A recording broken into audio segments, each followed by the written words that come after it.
Hello, beautiful soul! Welcome back to my channel. This is my channel. I'm from Japan, Kaban Aris. This reading is for you. Tingnan natin na iyong January 1 to 15, 2026. Siyempre, maraming salamat muna kay Sir Ronald Balbuena, WZ Zebra, 7 letter T sa iyong thanks donation, sir, always.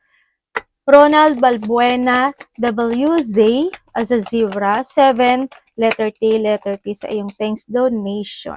Asa ka mga subscriber, syempre? O yun, ganda o. Honor and respect will come to you. Congrats! Mukhang may mangyayaring makikita ka nila. Babalik sa'yo yung trono, yung crown mo.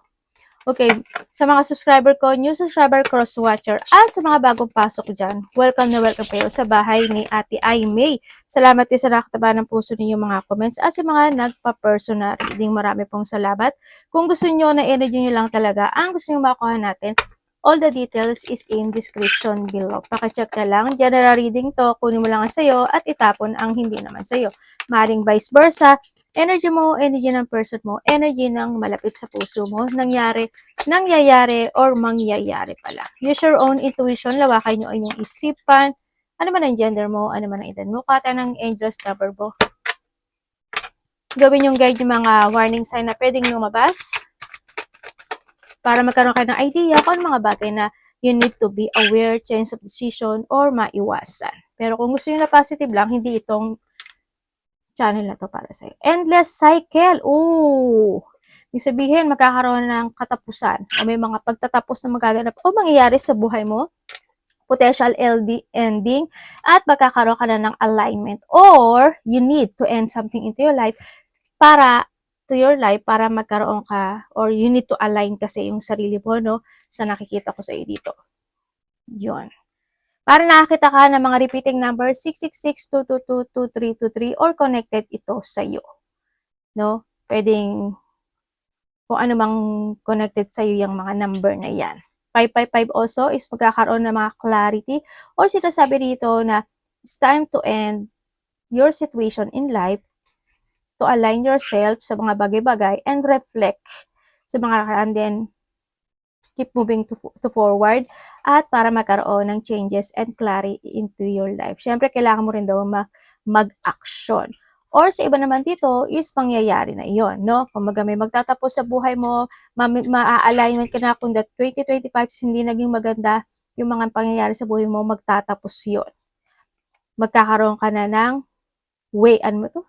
Ma-align ka na, kumbaga, no?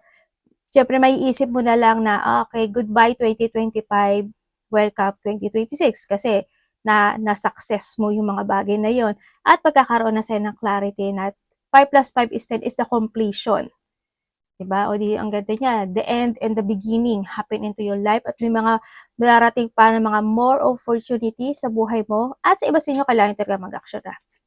Yan, pagbabalik na iyong willpower. Ba, may mga drama alert sa buhay mo. Saan yun? Baka sa relasyon mo. Kung saan man drama alert yan. Okay, charisma. Mga charisma talaga kayo, Aris. Communication, society. Tama ba ako? Alam mo naman bang ingat si ate. No? Movement, journey, repetitive circumstances, and pattern. There's some truth you're resistant to accept. So, you need talaga to end something, o may mag-end sa buhay mo. Accept over and over again until you try to retrain beyond depression. It takes a decision to live life for yourself. Life is all about passion. Then, you make a change and the world around you follow. Kasi susunod dyan eh. Alam mo kasi, ang sitwasyon kasi, kung yan is para sa'yo, magtapos man at magtapos kayo niyan or matapos man yung sitwasyon mo, kung yan is para sa'yo yan. Babalik at babalik yan. Ibabalik yan sa'yo ng universe. Situation in balance that require careful handling. May mga bagay na 1 to 15 is kailangan you need to be very careful, no? Magplano ka dito. Kumbaga, kung sa pera mo man yan, sa trabaho mo, sa mga salita mo man yan, kung saan man yan, sa emotions or sa relasyon man yan, kung saan man yan, no? You are on the road to success. Congratulations. At iba sa inyo is malakas yung pakiramdam, ano, sa nakita ko dito. Ibig sabihin, malakas yung instinct nyo, your intuition nyo, or you have a psychic ability, or may mga third eye yung iba sa inyo. Gamitin mo yun, no? Sa nakikita ko dito. And syempre, something important such as a new job or a race. Ibig sabihin, there's a race situation happen. May nawala. There's a loss, ano? Kung nakita there, kasi may sorrow over a loss situation. Oy, pig, beware of a greed. Ingat kayo, maari may mga alaga rin kayong hayop, baboy, or hindi ate baboy. Mga ano lang, ano, mga taong materialistic lang ba? Yan. Kung ano man yan, syempre kung kayo ito, syempre, you need to be careful when it comes to your money, ganyan. Huwag kang maging, hindi naman siguro kayo yon, pero if lang naman, ingat talaga kayo pagdating sa pera nyo. And also, umiwas ka sa mga taong, yan, greed, or baka sarili, or sakim. Yan. And also, getting together with a friend. Maano magkakaroon ng mga pagkikita, 1 to 15, no, ng mga malalapit sa puso. Friend kasi is, ano yan kapatid, anak, magulang, karelasyon, ganyan. But, mag-ingat ka. Handito si pig, handito si dog. Ibig sabihin, merong tao na doble cara ang karakter or dalawa ang mukha. Kaya mag-ingat ka. Sana hindi ikaw ito, but you need to be very careful, no? Ay, si vulture din, no? Depression, anxiety, worry that someone is against you. May mga tao talaga na hindi ka nila magugustuhan. Natural sa buhay ng tao yun, no? But ito yung gawin mong lakas para sa maging lakas mo to revenge, to a new you or to success para sa iyo, no? Yan, may mga tao na mag-iisip, no, ng hindi maganda pagdating sa iyo. Pero wag ka mag-alala kasi may mga loyal person naman ako nakikita sa iyo dito. Dealing or relationship with a woman with blonde, gray, or white hair. Pwedeng ito is ikaw, pwedeng kapatid mo, asawa mo, karelasyon mo, kung sino man siya, who's connected. Pwede ito is your friend, or pwedeng isa ito sa mga tao na to. No? Yan. Pwedeng ikaw yan, or isa sa mga tao na yan. Uy, career! Congrats! Kasi mukhang magiging maganda. Pagtabihin nga natin ito masasama. Masasama talaga. Masasama. Patayin natin. Pagtabihin natin. Career, ibig sabihin is pagkakaroon ng mga growth when it comes to your career. No? Ako nakikita sa iyo dito kasi this is hindi siya empty, di ba? Ibig sabihin, meron kayong mga new contract, mga new opportunities, mga new creation, ganyan, mga project coming, yan, magkakaroon na ng mga improvement or may mga growth happen sa ibang aspeto ng buhay mo. Lalo na sa career mo, no? Yan. And stepping into a new experience. Yan, magkakaroon ka na talaga ng alignment into your life at may mga tatahakin ka ng mga bagong experience sa buhay mo. Or may mga idea ka na susubukan or may mga gagampanan, no, na bagong experience. Kung ano man yan, no? Sa nakita ko sa dito, may mga bagong work, ganyan. Or this is an innovation or a level up pagdating sa iba sa inyo, no? Kung sa trabaho man yan or sa career or kung saang aspeto ng buhay mo. And mag-ingat kayo when it comes to a leg, no? Ikaw or someone into your life, maaari din na handun yung mga pamamaga ng paa, ng leg nyo, maipit kayo, masugatan kayo, magka-goat kayo, mamanhid, madulas, wag sana mabali, ay hoping, or patapilok, or kung ano man yan, mag-ingat kayo pagdating. Mamanhid, pwede rin yun. Makagat ng aso, Diyos mayo, wag naman po sana. Parang iba sa inyo is may alaga kayong baboy, aso, ibon, no? Kung ano man yan. Tingnan natin ang iyong energy ni Alice.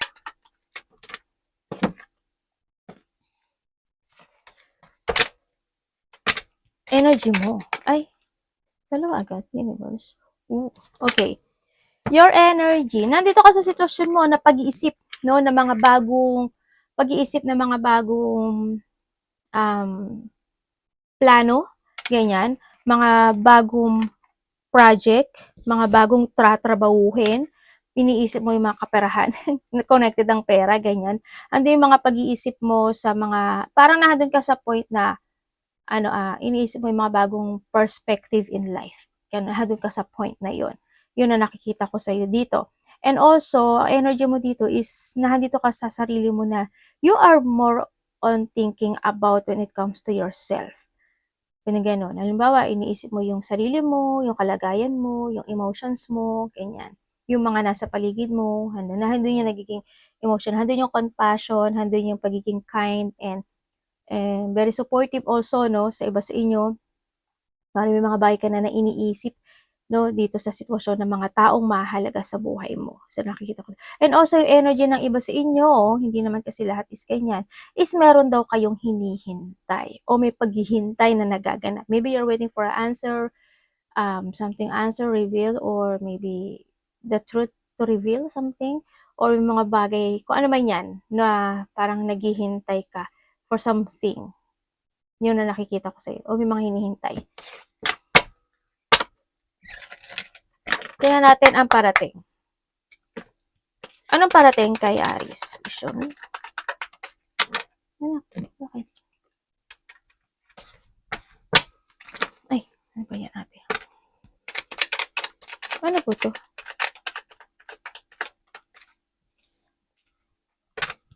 Parating sa iyo. Pwedeng explain niyo po to, universe.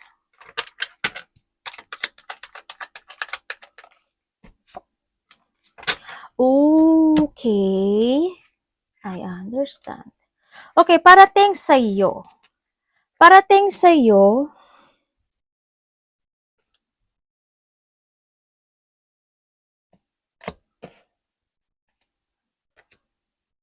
Okay. Tingnan ko lang para kasi hindi ko ma-confirm eh. Gusto kong confirm, pa-confirm ko talaga. Okay, parating sa'yo is, nandito ka sa sitwasyon mo na maaring may mga lakad, malayo o malapit dyan. Travel, no? Sa iba sa inyo. And also, ang nakikita ko sa'yo dito is, mayroong mga new project or trabaho, ako nakikita sa iyo, or something creation or fashion man yan, na parating sa iyo, sa iba sa inyo. And then also, may begin something, siguro project yan. Tulad ng nakita ko kanina dito, kasi andito rin si career. And then also, parating sa iyo, mag-ingat ka. Merong daw na tao or mga tao, ito no, sa nakikita ko dito, mga tao or may tao na hindi kanya pahalagahan. Kumbaga walang pagpapahalaga. Or nahandoon yung i-undervalue kanya, ganyan. Kumbaga, hindi siya ganun kasuporta pagdating sa'yo. Kumbaga, wala siyang pakailam sa'yo, ganyan. Andun din yung sitwasyon na may tao dito na, I don't know why kung sino eh. Sana hindi ikaw, pero nakikipagsapalaran siya with something sa sarili. Sa sarili niya lang. Ganun ang nakikita ko dito. Also, andun din yung sitwasyon na may tao na manggagamit o nanggagamit o may panggagamit. Mag-ingat ka. Mag-ingat kayo sa paggamit ng mga credit card, ng mga scam, mga mangloloko, yung mga gift string na yan na akala mo libre or naka-attach doon sa situation sa item hindi naman pala. Mag-ingat kayo sa mga pangungutang or mangungutang o may mangungutang na hindi kayo mababayaran, or kung ikaw ito, hindi na rin siguro, wag na lang, mag-no ka na lang hanggat maaari. Yun ang mga pagkakaingatan nyo dito. Kasi may parating. Yun na nakita ko dito. Sana maiwasan nyo naman yan eh. Basta mag-trust ka lang sa intuition mo. No? Or pwede rin naman na magkaroon ng mga delay situation sa iba sa inyo, no? Kasi there's a delay. Hindi naman may ahas dyan, no? Diba? Maaaring magkakaroon ng mga delay situation kung saang aspeto ng buhay mo yan, or maybe may i-delay ka or may madi-delay. Tingnan natin. Dapat mong iwasan. May tao dito na na gusto niyang bumalik.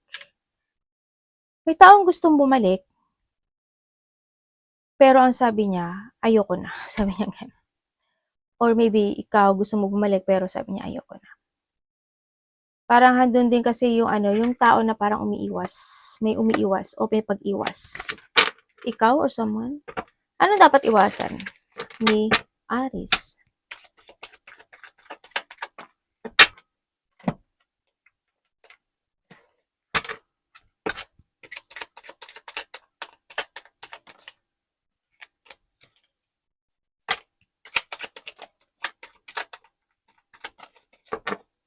Dapat mong iwasan. Teka lang, may nakita ako. Meron ka ikabibigla, ikakashock o ikakagulat na hindi mo inaasahan na isang sitwasyon na maaring ito is matagal mo nang hinihintay na magkakaroon na dito ng development, sabi dito. Or magkakaroon na ng mga, parang may mga magkakaroon ng working out situation, magkakaroon ng i-work out or may mga bagay na gustong i-work out, no? Magkakaroon kasi ng mga pag-uusap. Ako nakikita dito. Or pagkakasundo for something, parang gano'n. Para may makakapag-usap or may pagkakasundo o makikipagkasundo, akong nakikita dito. Andito rin yung parang iba sa inyo is, sana energy mo to. They planting a seed. Maybe this a new plan of something work related sa iba sa inyo. Uy, may victory and success ka, day. The Sun. Ang daming darating sa iyo. Lalo na ngayon, siguro hanggang half of the year, ako nakikita dito, or June man yan, or sa iba sa inyo is starting ng June. May magandang magaganap sa buhay mo. Iba dito is 6 days, 6 weeks, 6 months, nangyari na or mangyayari pa lang. There's a victory and success happen into your life.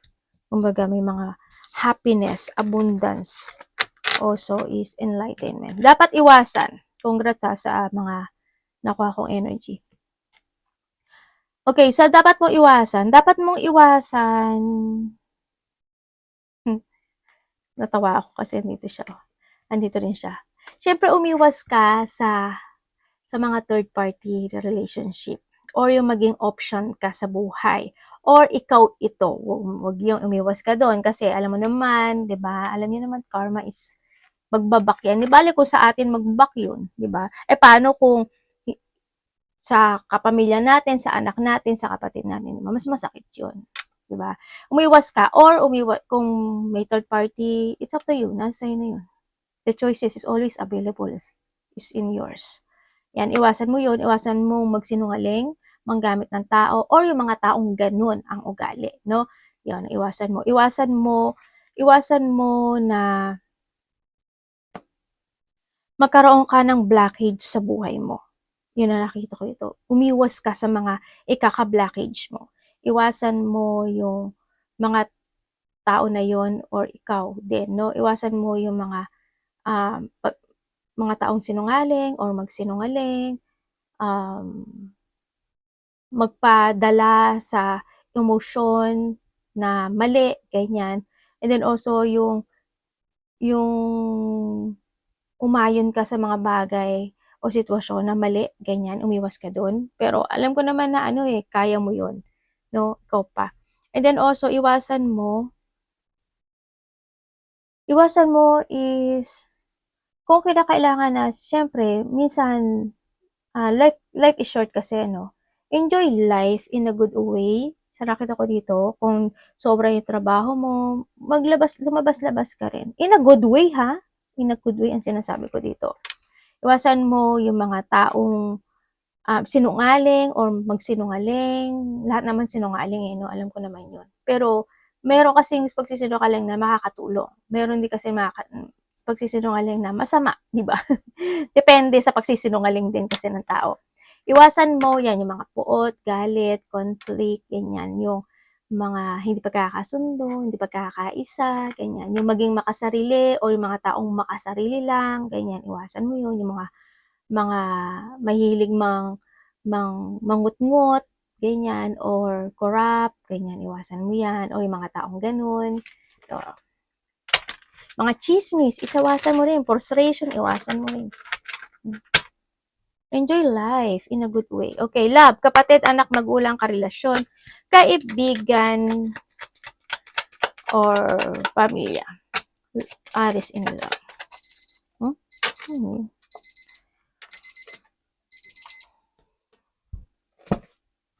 Ang dumi niya, anak. Ano po ito?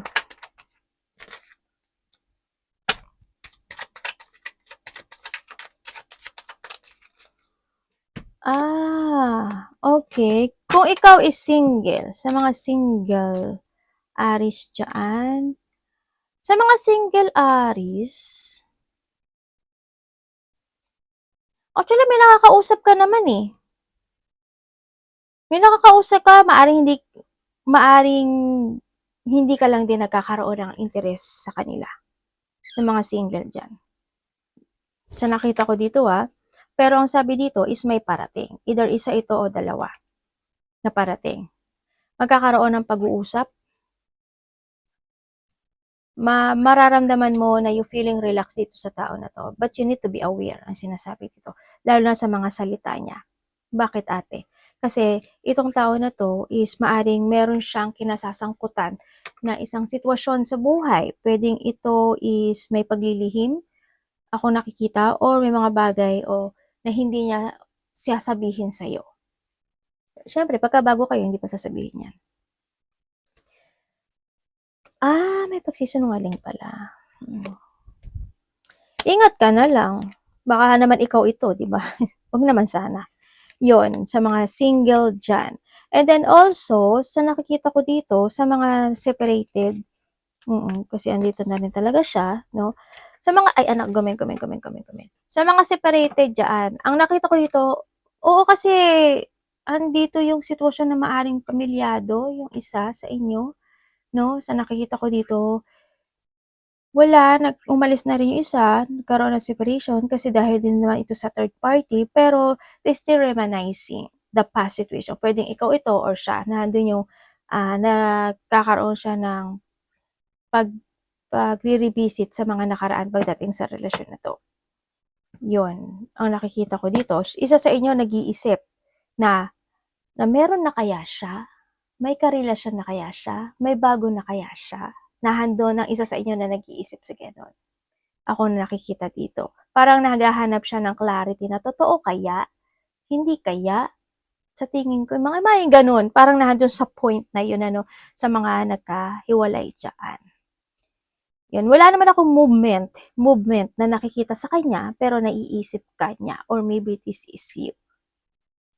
Andun pa rin naman yung thinking and want to talk itong tao na ito. Pero hindi ko kasi nakikita yung movement niya. Pero ang nakikita ko ito, either napapanaginipan ka nito or na lagi ka nitong naiisip sa gabi.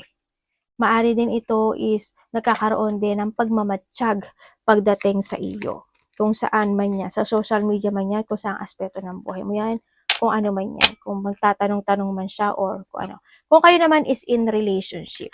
Kung kayo is in relationship, when it comes sa relationship is magkaiba kayo, may kulang pagdating sa relasyon na ito, no? Mari nagkakaroon ng mga disappointment, nandun yung mga hindi pagkakasundo sa nakikita ko dito, nandun din yung isa sa inyo, sana walang third party, sa nakikita ko pero meron sa iba kasi. Sa iba, kung unahin ko sa may mga third party dito, yes, meron. Ako nakikita na may third party dito. Kasi ang nakikita ko may hinahanap siya na hindi niya makita sa isa. Kaya siya nagkaroon ng third party. Wow naman, sana. Hindi, ayoko ng sana all. Sabi ganun. Kung wala kayong third party relationship, itong tao na to, or maybe this is you, vice versa, sana hindi kayo mag-away, or hindi ka ma-disappoint sa kanya, or handun yung point na, atemblab niya ba ako? Maaring bago lang kayo nito, no? Or maaring handun yung point na nagpapakiramdaman pa kayo if ever na bago pa kayo, no? Handun sa point na yon. Mahal ka ba niya? Hindi ko nakikita pa yung mahal, pero they thinking of you na want to be stable when it comes to a relationship. Pero sa ngayon, yun ang nakikita ko dito. Nandun kasi siya sa pagtitimbang. Ikaw or siya, tinitimbang niya. Kung kayo is matagalan nito,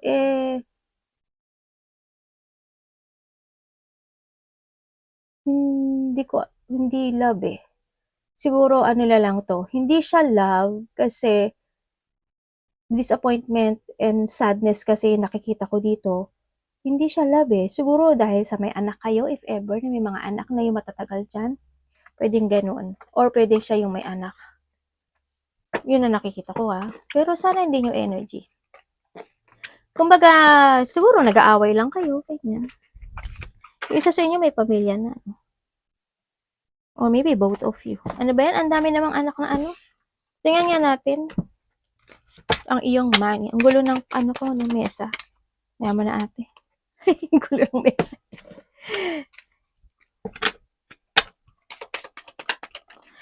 When it comes to your money. Kumbaga kung wala kayong third party dito, meron kayong mga ikinalulungkot. Alam mo yung feeling mo, unconflict. Parang ganon. May parang feeling mo hindi kompleto. Nandun yung mga pakiramdam ng iba. When it comes sa money mo, universe, patingin ko nga to. Sunod. Oh. Okay, pagdating sa money mo, magiging maganda yung money mo. Kasi andito na yung sitwasyon na magkakaroon ng mga releasing. Kung dati medyo hindi naging maganda, nagkaroon talaga ng mga frustrations in life, nandun yung na-stuck ka sa sitwasyon mo, this time daw is marami magaganap sa'yo. Kumbaga may mga problema pagdating sa pera or trabaho na matatapos na. It will become stable, magiging matatag yung kaparahan, material success, wealth, prosperity, yung iba sa inyo, no? Sana lahat kayo, sa nakita ko, pero nandito kasi siya, iba sa inyo, kung magiging organized lang kayo sa pera nyo, magiging maganda to. Kasi ang sinasabi ng iba dito is kailangan nyo daw mag-resetting, no? Ibig sabihin, may mga bad habit na pwedeng hindi nagiging good para sa inyo. Kaya kayo nahihirapan pagdating sa pera. Pero, but if you keep moving to reach your goal, is magsasucess ito with the 10 of coin. Sa iba sa inyo sa iba sa inyo, ito is mag-uumpisa by the half of the year sa nakikita ko dito, pero sana maging organized kayo as long as maaari dito. And sa nakikita ko rin dito is may pagtulong. Hindi ko alam in what way, pero maaring may tutulungan ka or may hingi sa'yo ng tulong. Andito rin pagdating sa pera mo, victory and success kasi ito no? Yung iba lang, yung iba, hindi kasi lahat, naghahati kasi siya kasi kung hindi ito lumabas, si devil, okay sana, pare-pareho kayo. Pero hindi, may blockage yung iba. Kaya ang nakita ko sa inyo is, you need to reset yourself pagdating sa pera. Maging organized kayo, no? Iba sa inyo. So, iba sa inyo, there's a successful happening to your life. Anak, gumini. Advice.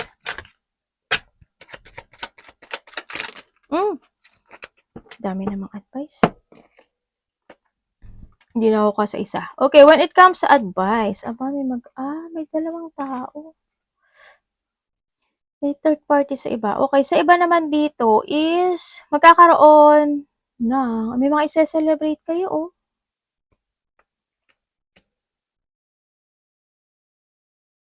May buntis, may mabubuntis or manganganak. Either aso mo or kapamilya mo or ikaw or asawa mo, may buntis o mabubuntis or may manganganak. Yun na nakikita ko dito May mga, o kaya naman is, may mga kayo, happy gathering situation na nakita ko, or pregnancy gathering, pwedeng ganun, celebration, pwedeng ganun, or a married sa iba sa inyo. Yun, may mga collaboration, may mga joy situation ako na nakita dito, or maybe you're thinking about something pregnancy, pwedeng ganun sa iba sa inyo. Yun, pero ang nakikita ko dito is mangyayari siya. No, hindi man siya this time, maybe next year sa iba sa inyo. Kung hindi pa kayo buntis, pero may mabubuntis or manganganak or yun nga, pregnancy situation connected, related. And then also, sa iba sa inyo is ibibigay niya sa inyo in a divine timing. Pero ang sinasabi ito is kailangan nyo daw na balansehin ang lahat ng aspeto ng buhay nyo. Kailangan pagkain, inumin, tapos tulog, ganyan. Kailangan lahat is balancing and then ibibigay niya sa iyo ito. When it comes to advice, sinasabi dito is yun nga, alagaan mo maigi yung sarili mo, mahalin mo maigi yung sarili mo, Basta be happy lang, no? Be happy and then be stable. Enjoy your life. Life is short. Ang sinasabi dito, pahalagahan mo yung mga tao na nagpapahalaga at minamahal ka at binibigyan ka ng suporta. Siyempre, ganun ka rin sa kanila, ang sinasabi dito. And then, trust your intuition. And be sensitive din sa mga tao na nasa paligid. Hanggat maaari. Ganun. And more blessing to come, no? Darating sa'yo. Mga opportunity ang parating sa'yo. There's a chance of fortunes, good luck, good karma, and a new direction happen into your life. Arigato namaste, God bless.